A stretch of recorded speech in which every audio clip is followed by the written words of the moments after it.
الحمد لله نحمده ونستعينه ونستغفره ونؤمن به ونتوكل عليه ونعوذ بالله من شرور أنفسنا ومن سيئات أعمالنا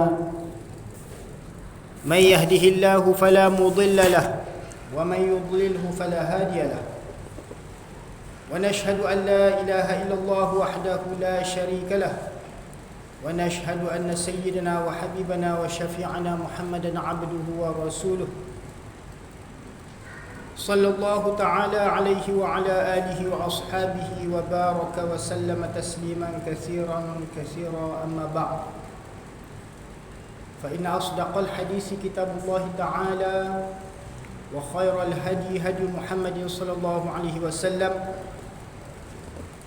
وشر الأمور محدثاتها وكل محدثة بدعة وكل بدعة ضلالة وكل ضلالة في النار سبحانك لا علم لنا إلا ما علمتنا إنك أنت العليم الحكيم ولا حول ولا قوة إلا بالله العلي العظيم رب اشرح لي صدري ويسر لي أمري واحلل عقدة من لساني يفقه قولي. Alhamdulillah, kita akan mulakan pembacaan kitab Syama'il Muhammadiyah. Ya, sedikit ta'aruf berkenaan kitab Syama'il Muhammadiyah ni. Ini adalah kitab berkenaan pribadi baginda Nabi sallallahu alaihi wasallam.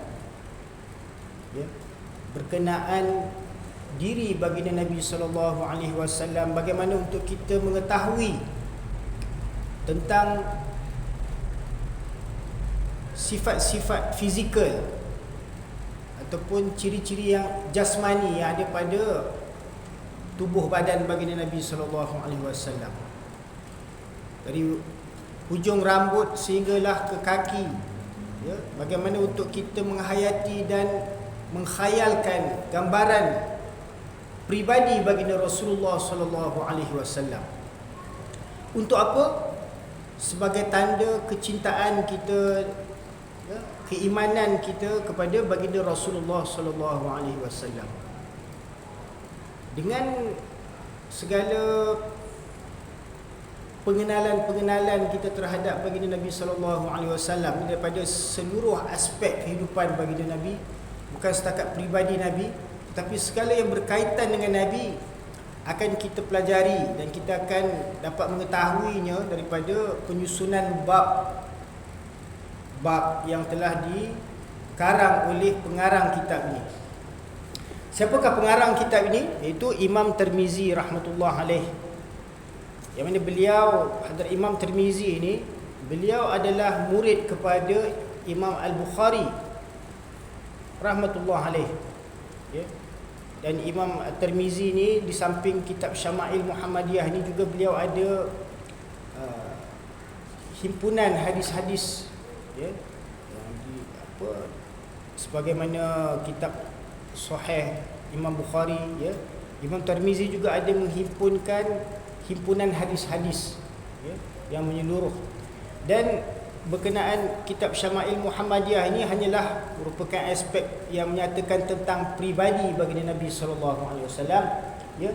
Tiada dinyatakan tentang hukum hakam ataupun perkara yang tidak berkaitan dengan Nabi sallallahu alaihi wasallam. Baik, kita akan membaca kitab Syama'il Muhammadiyah ni dengan kitab yang ada pada tangan kita sekarang ni, kitab yang telah diterjemahkan ke bahasa Melayu, ya. Mana ada beserta dengan terjemahan dan sedikit keterangan, insya-Allah. Saya akan membacakan hadis-hadis ini dan terjemahannya, dan saya akan memberikan sedikit penjelasan pada perkara-perkara yang memerlukan penjelasan, insya-Allah.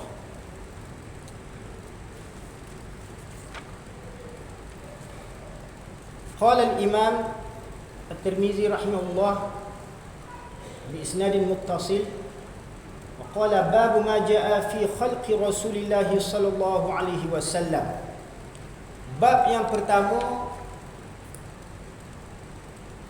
Imam Tirmizi menyatakan tentang apa yang berkaitan dengan khalq. Khalq artinya ciri-ciri peribadi, tabiat peribadi, ini keadaan fizikal baginda Rasulullah sallallahu alaihi wasallam. Daripada sudut penciptaan, ya, Allah Taala ciptakan baginda Nabi sallallahu alaihi wasallam pada sudut fizikalnya, boleh kita katakan, ya. Jadi hadis yang pertama daripada kitab ini dinyatakan qala al-Hafiz Abu Isa Muhammad bin Isa bin Saurah At-Tirmizi. Ini adalah nama penuh bagi pengarang kitab ni, itu Al-Hafiz. Al-Hafiz itu seorang yang mempunyai martabat yang tinggi, ya, dalam kalangan para muhaddisin, ya, yang menghafal beribu-ribu hadis, ya, mungkin mencapai ratusan ribu hadis. Abu Isa adalah nama kunyahnya, ya, yang maksud bapa kepada Isa. Ini anaknya bernama Isa. Nama beliau adalah Muhammad ibni Isa ibni Saurah At-Tirmizi. Jadi Tirmizi nisbah kepada tempat di Bukhara, sekitar Bukhara, Uzbekistan sana kalau hari ini, ya, tempat yang bernama Termus. Wa qala hadatsana Abu Raja Qutaibah bin Sa'id an Malik bin Anas an Rabi'ah bin Abi Abdurrahman an Anas bin Malik annahu sami'ahu yaqul. Bahawa hadis ini diriwayatkan daripada Imam At-Tirmizi. Dia berkata bahawa telah mengkhabarkan kepada kami oleh Abu Raja Qutaibah bin Sa'id, yang mana beliau menerima daripada Malik bin Anas. Malik bin Anas ni siapa? Imam Malik, ya.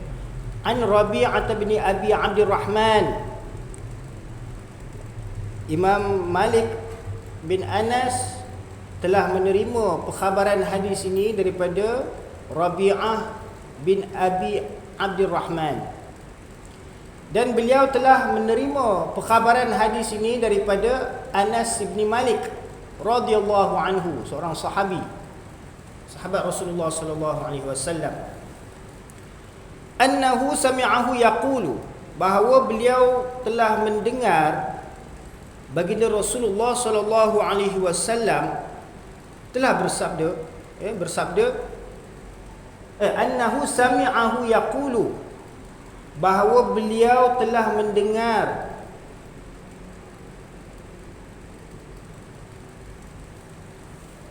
Anas bin Malik berkata, ya, kana Rasulullah sallallahu alaihi wasallam, adalah baginda Rasulullah sallallahu alaihi wasallam, laisa bitawilil ba'in, bukanlah orang yang terlalu tinggi, wala bil qasiril mutaraddidi, ya, dalam hadis sebahagian naskhah tidak disebutkan al-mutaraddidi ini, ya, wala bil qasir saja, ya. Namun ianya bermaksud Nabi sallallahu alaihi wasallam bukanlah terlalu tinggi dan bukan juga terlalu pendek, ya. Laisa bit tawilil ba'in wala bil qasiril mutaraddidi wala bil abyadil amhaq, wala bil abyadil amhaq artinya apa? Baginda Rasulullah sallallahu alaihi wasallam juga kulitnya tidaklah putih pucat,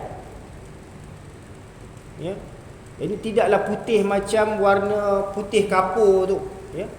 Wala bil adami, dan bukan juga warna yang apa, pucat, yang tidak sawo matang. Wala bil ja'dil qatati, beliau baginda Nabi SAW berkenaan rambutnya pula dinyatakan tidak terlalu kerinting, wala bisabiti, dan tidak juga terlalu lurus. Ba'athahu Allahu ala ra'si 40 sanatan.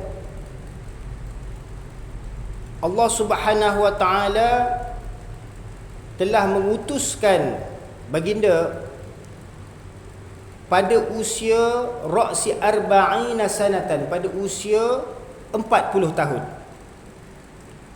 Fa aqama bi Makkah 10 sinin.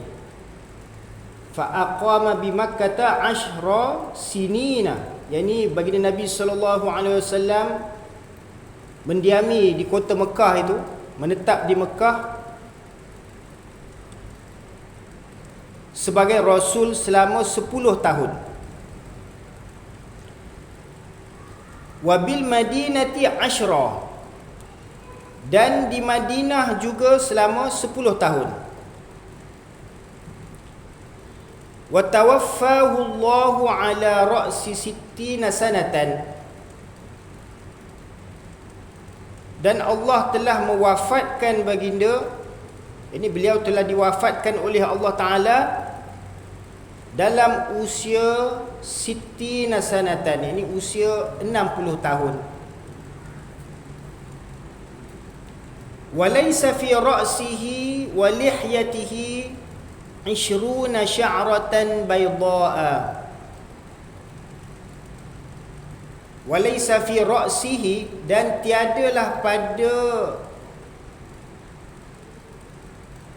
kepala baginda tu, pada rambut baginda, ya, walihyatihi, dan pada janggutnya 20 sya'ratan bayda'a, terdapat 20 helai uban.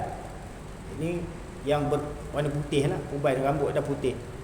Jadi kana Rasulullah sallallahu alaihi wasallam laisa bit-tawilil ba'in wala bil-qasiril mutaraddidi wala bil-abyadil amhaq wala bil-adami wala bil-ja'dil qatd wala bis-sabit. Ba'athahu Allahu ala ra'si 40 sanatan fa aqama bi Makkah 10 sinina wa bil Madinati 10, wa tawaffahu Allahu ala ra'si 60 sanatan wa laysa fi ra'sihi wa lihyatihi 20 sya'ratan bayda'a. Baginda Rasulullah sallallahu alaihi wasallam bukanlah orang yang terlalu tinggi, namun bukan juga terlalu pendek. Kulitnya tidak putih pucat, juga tidak sawo matang. Ini nak kata terlalu perang pun tidak juga, ya. Macam kulit kita ni mungkin kita kata sawo matang, ya.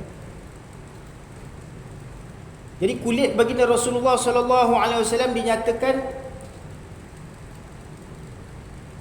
bukanlah putih yang pucat, ataupun bukanlah putih yang seperti macam warna putih kapur tu, ya. Ataupun macam putih kain putih ni, bukan, ya.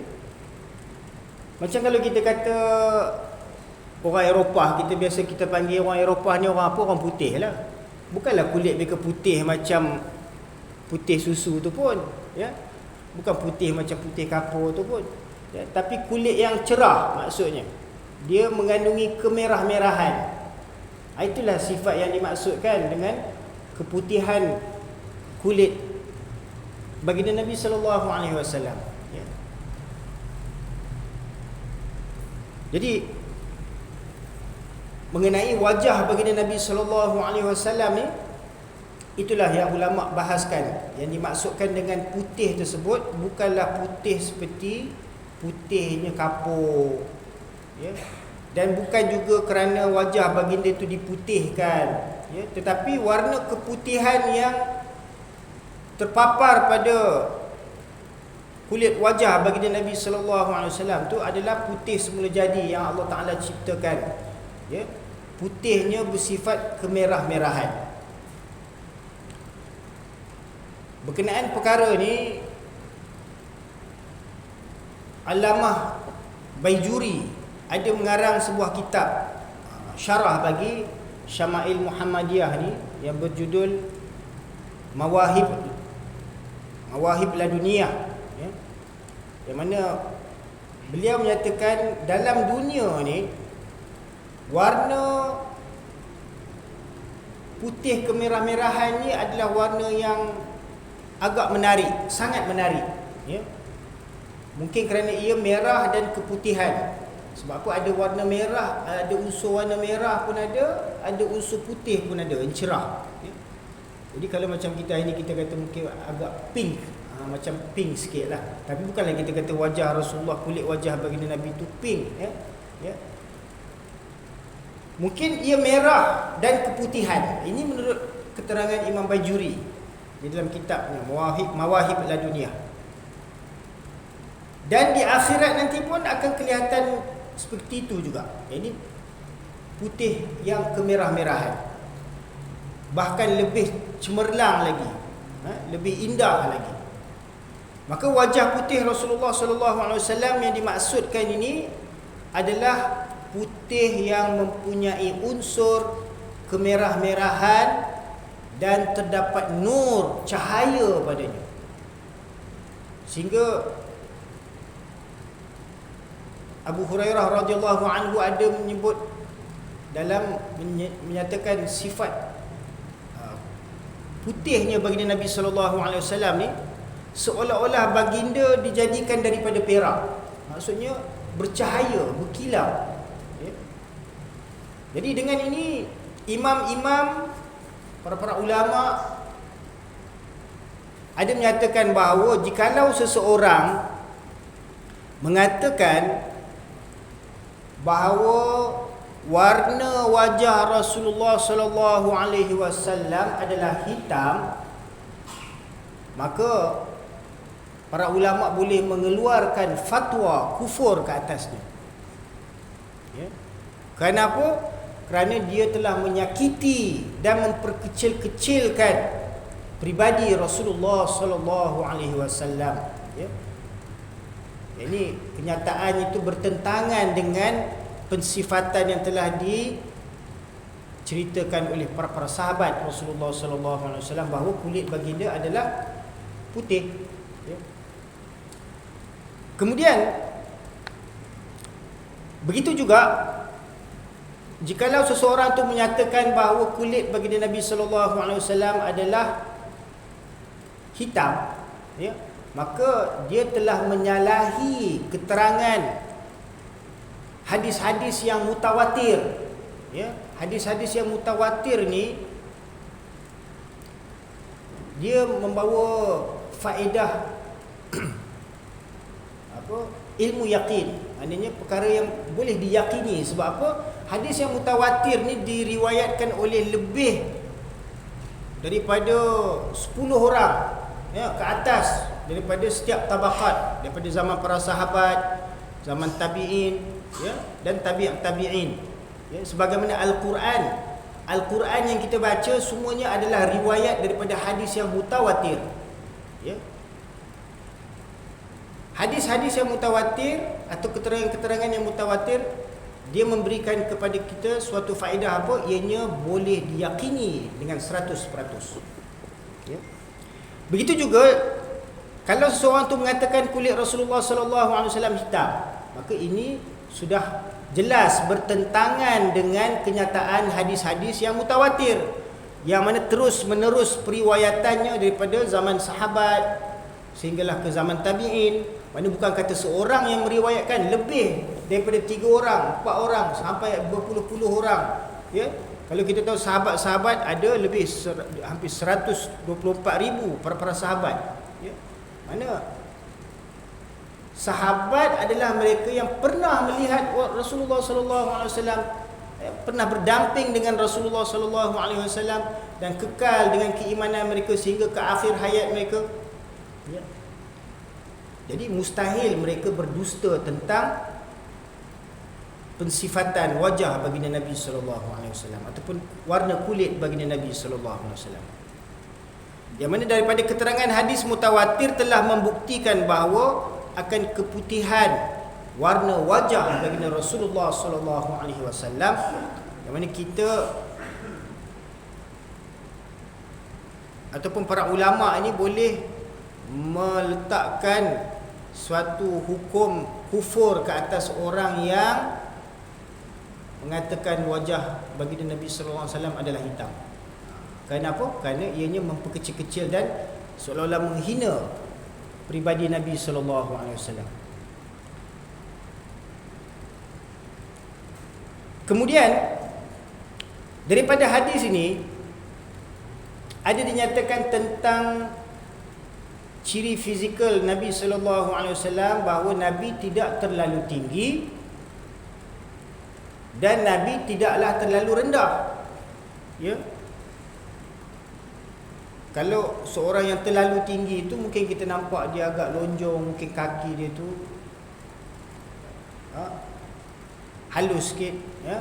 Maknanya badannya kita boleh nampak kurus ke, ya, ataupun mungkin besar badan. Tapi Nabi SAW jika dibandingkan dengan orang-orang yang pada kebiasaannya tahap ketinggiannya setara, ya, Nabi SAW akan kelihatan lebih tinggi daripada mereka, bukan terlalu tinggi, ya.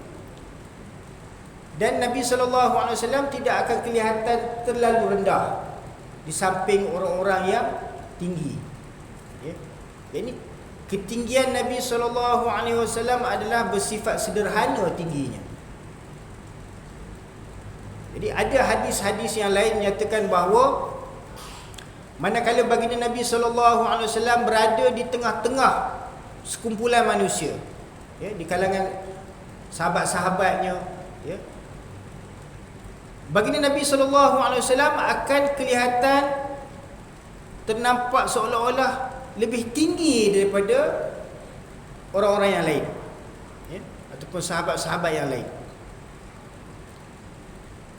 Jadi maksud daripada keterangan hadis ini untuk menyatakan kepada kita suatu mukjizat yang Allah Subhanahu wa taala kurniakan kepada Rasulullah sallallahu alaihi wasallam, yang mana Allah Taala menampakkan baginda kepada manusia-manusia lain dalam keadaan lebih tinggi daripada orang-orang lain. Ya, Allah Ta'ala menampakkan kepada manusia tentang pribadi Nabi sallallahu alaihi wasallam ni, ya, lebih tinggi daripada orang lain. Jadi ketinggian Nabi sallallahu alaihi wasallam tu bukanlah setakat pada ketinggian tubuh badan sahaja, ya. Seperti mana yang kita semua maklum, baginda Nabi sallallahu alaihi wasallam adalah penghulu sekalian nabi dan rasul, ya, ketua sekalian nabi-nabi dan rasul-rasul. Maka ketinggian yang terdapat pada Nabi sallallahu alaihi wasallam tu melibatkan ketinggian daripada sudut rohaniah, ya, dan ketinggian daripada sudut ilmu pengetahuan yang Allah Ta'ala telah kurniakan. Maka nampak pada pandangan manusia tu Nabi SAW tu lebih tinggi, ya.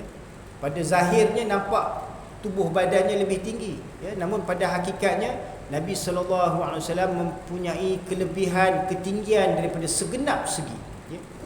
Bukan saja baginda mempunyai pengetahuan yang luas dan tinggi, tetapi daripada segi kerohanian, ya, pemikiran, ya, martabat, kedudukan, darjat, ya, di sisi Allah Subhanahu wa taala. Jadi penzahiran Nabi lebih tinggi daripada orang lain itu adalah suatu mukjizat yang Allah Taala kurniakan kepada Nabi sallallahu alaihi wasallam. Kemudian daripada hadis ini juga ada dinyatakan tentang usia Nabi Muhammad sallallahu alaihi wasallam. Bahawa dinyatakan usia Nabi sallallahu alaihi wasallam dibangkitkan sebagai rasul pada usia 40 tahun. Jadi baginda Nabi sallallahu alaihi wasallam ya diutuskan oleh Allah Taala, dibangkitkan sebagai nabi pada usia 40 tahun. Ya. Ba'athahu Allah Taala ala ra'si 40 sanatan. Ini Allah Taala mengutuskan baginda Nabi sallallahu alaihi wasallam pada usia 40 tahun. Ya. Ini sebagai nabi dan rasul. Berkenaan perlantikan baginda Nabi sallallahu alaihi wasallam sebagai nabi dan rasul ni, ya. Ada ulama menyatakan Nabi sallallahu alaihi wasallam dikurniakan kenabian pada usia 40 tahun, dan baginda Nabi sallallahu alaihi wasallam dikurniakan pangkat kerasulan pada usia 43 tahun. Ya. Yang mana penjelasannya kita akan lihat daripada keterangan hadis yang seterusnya. Ya. Allah Subhanahu Wa Taala mengutuskan Nabi sallallahu alaihi wasallam pada usia 40 tahun, kemudian baginda menetap di Mekah selama 10 tahun. Jadi berkenaan kenyataan ini juga terdapat iskal, terdapat persoalan timbul. Kenapa? Daripada keterangan hadis-hadis yang lain ada menyatakan bahawa Nabi sallallahu alaihi wasallam berada di Mekah selama 13 tahun. 13 tahun di Mekah, 10 tahun di Madinah. Betul? Itu yang selalu kita dengar, selalu kita baca, ya. 13 tahun di Mekah, 10 tahun di Madinah. Yang ini pada usia 40 Nabi diangkat menjadi nabi. Ya, 13 tahun di Mekah, maknanya pada usia 53 tahun Nabi berhijrah ke Madinah. 10 tahun di Madinah, pada usia 63 tahun Nabi sallallahu alaihi wasallam wafat. Inilah yang masyhur di dalam pengetahuan kita sekaliannya. Ya. Namun dalam hadis ini dinyatakan daripada keterangan Anas bin Malik radhiyallahu anhu ini, bahawa Nabi SAW menetap di Mekah selama 10 tahun, wabil Madinati asyara, dan di Madinah juga 10 tahun. Ya. Jadi berkenaan perkara ini, Hadrat Maulana Syekh Zakaria Al-Kandahlawi rahmatullah alaih ada memberikan jawapan terhadap persoalan ini, ya, yang timbul daripada keterangan hadis ini. Ya. Yang pertama, beliau menyatakan bahawa usia Nabi SAW diangkat menjadi Nabi pada usia 40 tahun, dan diangkat menjadi Rasul pada usia 43 tahun. Pada usia 53 tahun Nabi SAW berhijrah ke Madinah. Jadi 10 tahun di Mekah yang dimaksudkan dalam hadis ini merujuk kepada usia kerasulan Nabi SAW. Ini bermula daripada pengangkatan baginda Nabi SAW sebagai Rasul pada usia 43 tahun, sehinggalah ke usia 53 tahun tak kala Nabi SAW berhijrah ke Madinah. Itulah yang dimaksudkan 10 tahun di Mekah, ya, dan 10 tahun di Madinah itu kita semuanya maklum, ya. Kemudian Maulana Syekh Zakaria ada memberikan jawapan yang kedua tentang untuk menjelaskan perkara ni. Selalunya biasa kalau kita menyebut bilangan yang banyak, selalunya kita akan sebut dalam kadar puluhan sahaja, dengan kita meninggalkan angka-angka yang tunggal itu. Contohnya kalau macam kita dapat duit sebanyak RM1,070, takkan kita nak kata 1,000, kita lebih kurang 1,000 je kita dapat.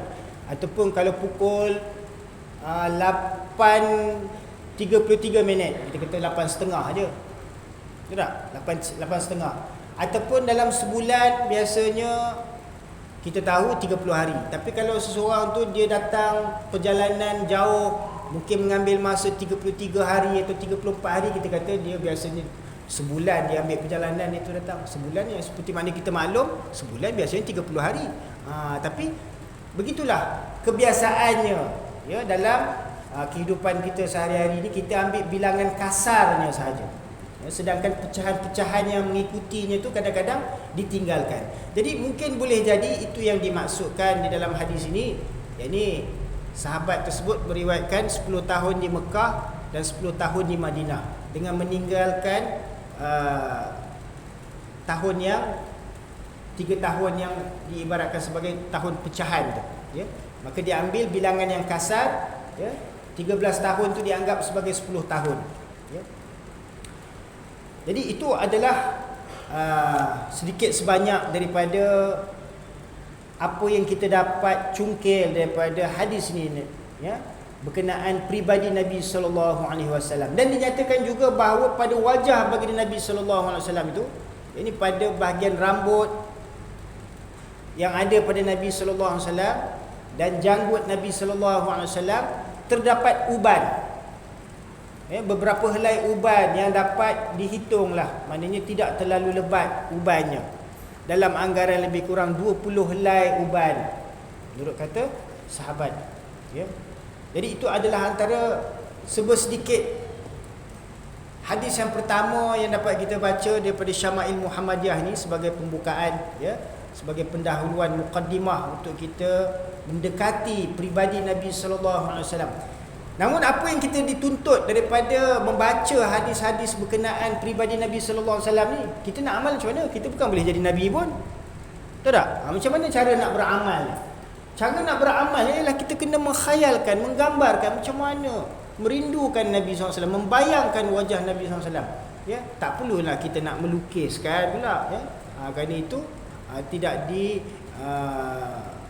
disarankan pada syariat untuk melukiskan wajah baginda. Cukup untuk kita khayalkan, bayangkan wajah baginda Nabi sallallahu alaihi wasallam, ya, termimpi-mimpikan, membayang-bayangkan. Kerana apa? Kerana Nabi sallallahu alaihi wasallam adalah insan yang boleh kita bayangkan pribadi wajah dia. Kalau tidak, tak adalah sahabat cerita tentang wajah dia macam ni, rambut dia sekian macam ni, ya, kulit dia macam ni. Maksudnya supaya kita membayang-bayangkan, timbul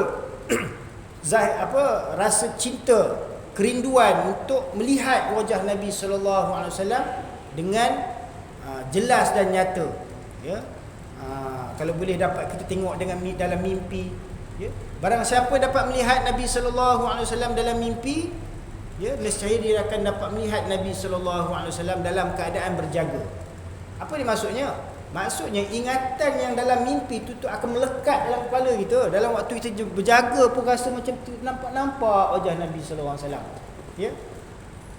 Jadi apabila kita mengkhayalkan wajah Nabi sallallahu alaihi wasallam atau mengkhayalkan ingatan kita kepada Nabi sallallahu alaihi wasallam, sebenarnya kita sedang membina perhubungan rohaniah kita dengan Nabi sallallahu alaihi wasallam. Dan ini adalah perkara yang tidak tersembunyi bagi orang-orang yang mencintai Nabi sallallahu alaihi wasallam. Insya-Allah, mudah-mudahan dengan penjelasan yang sedikit ini, nanti kita akan baca lagi ada lebih kurang 14 hadis dalam bab yang pertama ini berkenaan penciptaan. Ini keadaan rupa bentuk fizikal wajah baginda Nabi sallallahu alaihi wasallam, ya, tentang tubuh badan baginda Nabi sallallahu alaihi wasallam yang berkaitan dengan Nabi sallallahu alaihi wasallam akan kita selami, insya-Allah. Mudah-mudahan apa yang kita dengar ni dapat kita ambil manfaat untuk kita sampaikan kepada sekalian ahli keluarga kita, ya, anak isteri kita, supaya kita merindui baginda Nabi sallallahu alaihi wasallam. Insya-Allah kita doa. A'udzubillahi minasyaitonirrajim.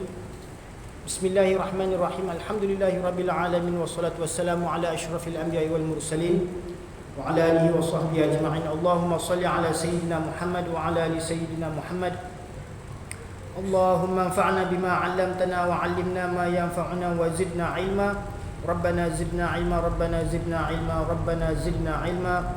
اللهم أحينا بحياة العلماء وأمتنا بموت الشهداء واحشرنا في زمرة الأولياء وأدخلنا الجنة مع الأنبياء عليهم الصلاة والسلام. ربنا آتنا في الدنيا حسنة وفي الآخرة حسنة وقنا عذاب النار. وصلى الله على سيدنا محمد وعلى آله وصحبه أجمعين. سبحان ربك رب العزة عما يصفون وسلام على المرسلين والحمد لله رب العالمين.